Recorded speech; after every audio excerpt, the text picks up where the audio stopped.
నేనేదైతే నీటి భద్రత గురించి మాట్లాడాను, నాగరిక ప్రపంచం మొత్తం ఎక్కడైతే బాగా అభివృద్ధి అయిందంటే ఎక్కడ నీళ్లుంటే అక్కడే అయింది. ఈ విషయం మీరు గుర్తుపెట్టుకోవాలి. ఈ రాయలసీమలో నేను కూడా పుట్టా. ఈ రాయలసీమలో నేను కష్టాలు చూశా. రాయలసీమ మీద ఆశ వదులుకున్నారు.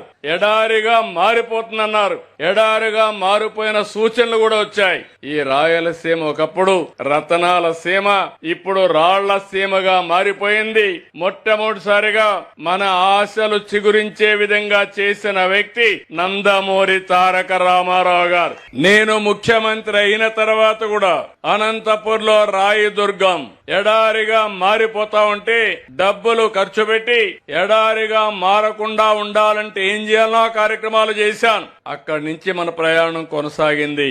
దేశంలో ఇప్పుడు కూడా రెండు జిల్లాలు తక్కువ వర్షపాతం పడే జిల్లాలు, అది అనంతపురం, జైస్వాల్. ఈ 2 జిల్లాలు ఉన్నాయి. ఈ రోజు అంద్రి నీవా తీసుకొచ్చాం, నగిరి గాలేరు తీసుకొచ్చాం, తెలుగు గంగ తీసుకొచ్చాం, కేసీ కెనాల్ ని అనుసంధానం చేశాం, హెచ్ఎల్సీ అన్ని తీసుకున్నాం.